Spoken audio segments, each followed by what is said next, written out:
Hello students, how are you? Today we are going to read chapter 4, class 7th NCERT book An Alien Hand. Chapter name is The Cop and the Anthem. Before you read chapter को पढ़ने से पहले, have you ever found yourself in situation in which what happened was the opposite of what you expected? क्या आपने कभी अपने आप को ऐसी परिस्थिति में पाया है जिसके बारे में आपने सोचा हो और वो उसके बिल्कुल अपोजिट हुई हो, उल्टी हुई हो? So if so you are familiar with the irony of the situation which is often embarrassing. यदि ऐसा होता है तो आपकी जो स्थिति है वो विडंबना से परिचित होती है और ऐसी जो परिस्थिति होती है वो कुछ घबराने वाली होती हैं. The story that you are going to read has a number of such situations. जो स्टोरी आप स्टूडेंट्स पढ़ने जा रहे हैं उसमें ऐसी बहुत सारी सिचुएशंस बनेंगी जो यहाँ पर जो मेन कैरेक्टर है शोपी उसको काफ़ी बेचैन करेंगी. Shopee is a homeless and jobless man. Shopee के पास ना तो घर है और ना ही उसके पास रोज़गार है, कोई जॉब है. Winter is fast approaching and Soapy must have a place to stay. सर्दी बहुत जल्दी आने वाली है. शोपी को ठहरने के लिए किसी एक स्थान की ज़रूरत है. Soapy comes to a decision at last. और अंततः आखिरकार शोपी एक निर्णय लेता है. Soapy moved restlessly on his seat in Madison Square. Madison Square एक स्थान है, उसमें वो एक पार्क में एक सीट पर बैठा हुआ है और अपनी सीट पर वो बेचैनी से हिलता है. There are certain signs to show that winter is coming. यहाँ पर बहुत सारे संकेत दिखाई देते हैं जिससे ये पता चलता है कि सर्दी आने वाली है. Birds begin to fly south. पक्षियों ने दक्षिण में उड़ना शुरू कर दिया है. People want new warm clothes and Soapy moves restlessly on his seat in the park. और लोगों को गर्म कपड़ों की आवश्यकता हो गई है और ये सोचकर शोपी को कुछ बेचैनी होती है और वो अपनी सीट पर बेचैनी से हिलता है. When you see these signs, जब आप इन संकेतों को देखते हैं, यू नो आपको पता चल जाएगा द विंटर इज़ नियर. सर्दी पास में ही है. A deadly fell at Sophie's feet. एक मुरझाया हुआ पत्ता शोपी के पैरों के पास पड़ता है. That was a special sign for him that winter was coming. और ये एक विशेष संकेत था. जब वो पत्ता शोपी के पैरों के पास पड़ता है तो इस बात का संकेत था कि सर्दी नज़दीक ही है.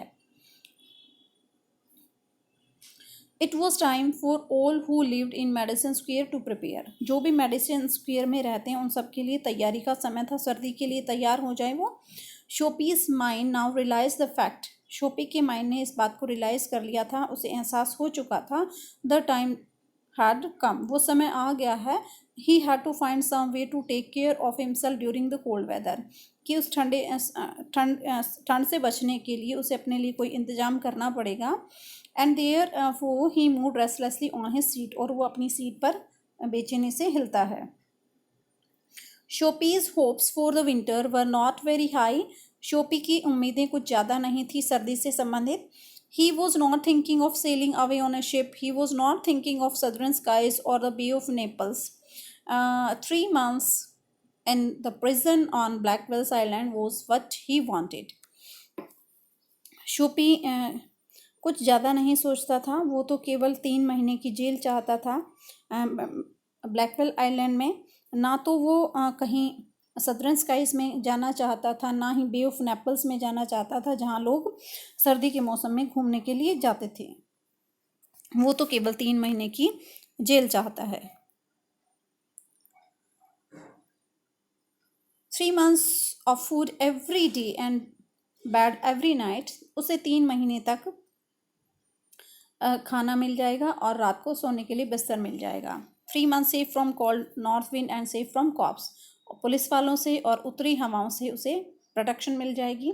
This is what Shopee wanted most in the world. इस संसार में बस वो शोपी यही चाहता है. 4 years पिछले कुछ वर्षों में Blackwell's island had been his winter home. पिछले कुछ सालों में सर्दी के मौसम में ब्लैकवेल आइलैंड ही उसका घर होता है. Richer New Yorkers made their plans to go to Florida और to shore of the Mediterranean sea each winter. और वहाँ के जो लोग हैं वो हर बार सर्दी में फ्लोरिडा और मेडिटेरियन सी जाते हैं. Soapy made his small plan for going to the island. बस शोपी ने तो एक छोटा सा प्लान बनाया है इस आइलैंड पर जाने के लिए. And now the time had come, अब समय आ गया है. 3 big newspaper, some under his coat and some over his legs, had not kept him warm during the night in the park. अब जो 3 न्यूज़पेपर हैं उसको, उसकी ठंड को रोक नहीं सकते उस पार्क में, क्योंकि ये एक बेकार व्यक्ति है. ये जॉब काम नहीं करना चाहता, मेहनत नहीं करना चाहता, खाने पीने के लिए भीख मांगता है और इसी तरह से अपना जीवन व्यतीत करता है. So Soapy was thinking of island. अब शोपी उस आइलैंड के बारे में सोच रहा है. There were places in the city where he could go and ask for food and a bed, these would be given to him. इस शहर में ऐसे बहुत सारे स्थान हैं जहाँ पर वो जाकर काम मांग सकता है, लेकिन वो ऐसा नहीं करता. He could move from one building to another, क्योंकि इसके लिए उसे एक बिल्डिंग से दूसरी बिल्डिंग में जाना पड़ेगा. And he would be taken care of through the winter, जिससे वो सर्दी से बचाव कर सकता है. But he like black pearls island better, लेकिन वो ब्लैक पर्ल आइलैंड को ही ज़्यादा पसंद करता है. Shopee spirit was proud. Shopee की जो अंतरात्मा है वो काफ़ी प्राउड फील करती है. If he went to any of these places there were certain things he had to do. अगर वो इन स्थानों पर जाता है तो उसे कई काम करने पड़ेंगे. इन one way or another he would have to pay for what they gave him. जो कुछ वो देंगे उन्हें वो लेना पड़ेगा. They would not ask him for money, और वो उससे पैसा नहीं मांगते. They would make him answer questions, वो उससे प्रश्न पूछेंगे. But they would make him wash his whole body, उसको पूरा शरीर साफ करने के लिए कहेंगे. They would make him answer questions, they would want to know everything about his life, और उसके जीवन के बारे में बहुत सारी जानकारियाँ वो लेंगे. No, prison was better than that. अब क्योंकि वो कोई जॉब करेगा, कोई काम करेगा, तो वो वहाँ पर उसको कहेंगे साफ, अपनी बॉडी को साफ करने के लिए कुछ टर्म्स एंड कंडीशंस होंगी. तो शोपी उनको नहीं मानना चाहता. वो तो बस 3 महीने के लिए जेल ही जाना चाहता है, उससे बेटर वो प्लेस कोई नहीं मानता. The prison had rules that he would have to follow. Prison में, जेल में कुछ रूल्स होंगे उसको फॉलो करने पड़ेंगे. बट इन प्रिजन, पर वो कहता कि परंतु जेल में इस जेंटलमैन्स ऑन लाइफ वो स्टिल हिज ऑन लाइफ, कि उस जेंटलमैन का अपना ही जीवन होगा, वो अपने तरीके से जी सकता है. Soapy having decided to go to island at once begin to move towards his desire. और उसने अंत में निर्णय ले लिया कि उसे आइलैंड ही जाना है, और इसके लिए अपनी शिक्षा को पूरा करने के लिए वो उस काम पर लग जाता है.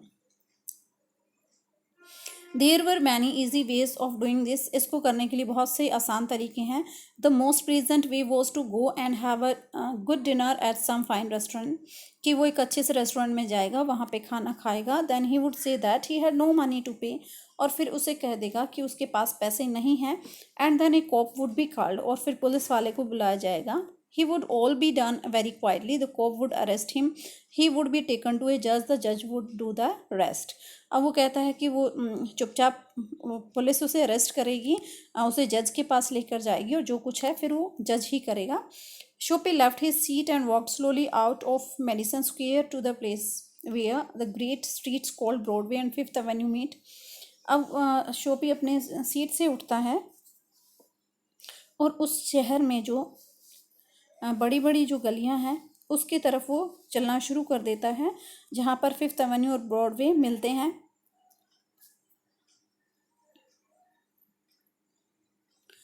He went across this wide space. इस वाइड स्पेस को वो से निकलते हुए स्टार्टेड नॉर्थ ऑन ब्रॉडवे, वो उत्तर में ब्रॉडवे की तरफ चलना शुरू करता है. He stopped at a large and a bright lighted restaurant.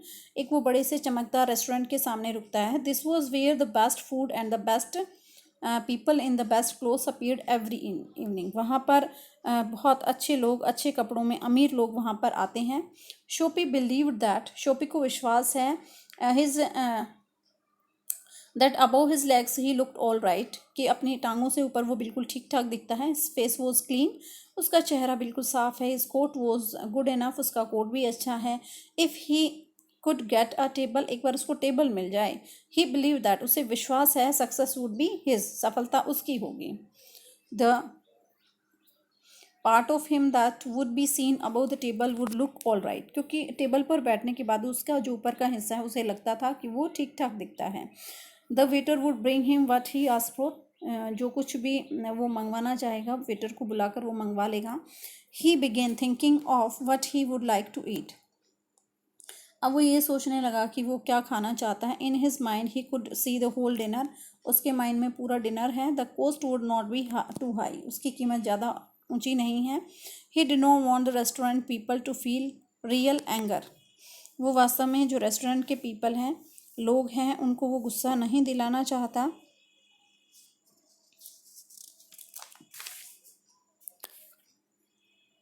But the dinner would leave him filled and happy for the journey to his winter home. और वो भोजन करेगा और उसके बाद वो हंसी खुशी से अपने घर जेल में पहुंच जाएगा। But as the Soapy put his foot inside the restaurant door, the head waiter saw his broken shoes and the torn clothes that covered his legs. जैसे ही उसने रेस्टोरेंट में कदम रखना, जो हेड वेटर है उसने देखा उसके जूतों की तरफ, फटे हुए कपड़ों की तरफ, जो कि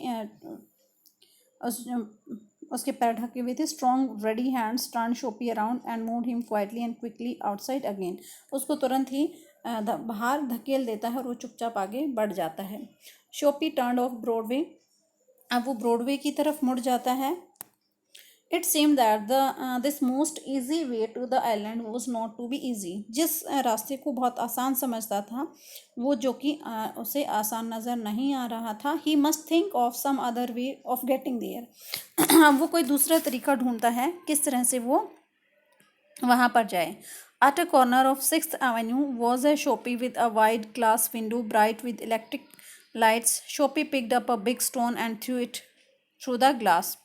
एक 6th एवेन्यू के कॉर्नर पर एक बड़ी शीशे की कांच की दुकान है, चमकदार बिजली की, और शोपी वहाँ से एक पत्थर उठाता है और उसके शीशे पर दे मारता है।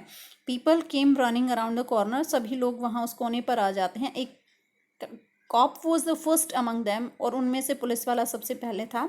Shopee stood still. शोपी वहीं खड़ा रहता है। And he smiled when he saw the cop. जब उसने पुलिस वाले को देखा तो वो मुस्कुराने लगता है। Where is the man that did that आज द कॉप। पुलिस वाले ने पूछा, जिस व्यक्ति ने ये काम किया वो कहाँ है। Don't you think that I might have done it said Shopee. उसने कहा कि आपको नहीं लगता कि ये काम मैंने किया है। He was friendly and happy. वो बहुत खुश था। What he wanted was coming towards him. कि वो जो कुछ चाह रहा था वो उसकी तरफ आ रहा था।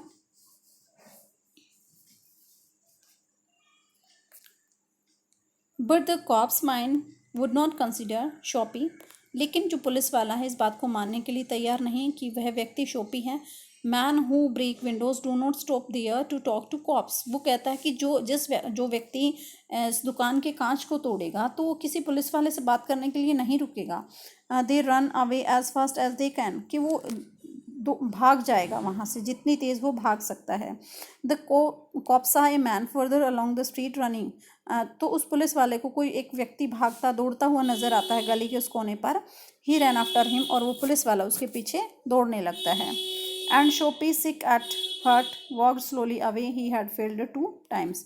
अब शोपी बहुत उदास हो जाता है और वो धीरे धीरे आगे चलने लग जाता है क्योंकि अब वो दूसरी बार अपने प्लान में फेल हो चुका था। Across the street was another restaurant. अब जैसे ही उसने गली पार की एक दूसरा रेस्टोरेंट था। It was not so fine as the one Broadway. वो ब्रॉडवे जितना अच्छा नहीं था। The people who went there were not so rich. और जो लोग वहाँ जाते थे वो इतने अमीर नहीं थे। Its food was not so good. यहाँ का खाना भी उतना अच्छा नहीं था जितना वहाँ था। Into this Choppy took his old shoes and his torn clothes and no one stopped him। अब वो जैसे भी कपड़े शोपी ने पहन रखे थे उन कपड़ों में वो अंदर जा सकता था, उसे कोई नहीं रोक सकता था। He sat down at table and was soon eating a big dinner। और अब वो उस टेबल पर पहुंच जाता है और पेट भरकर वो भोजन करता है। Okay students, we have to read this chapter up to here। We will read remaining chapter in the next video। Thanks, have a nice day।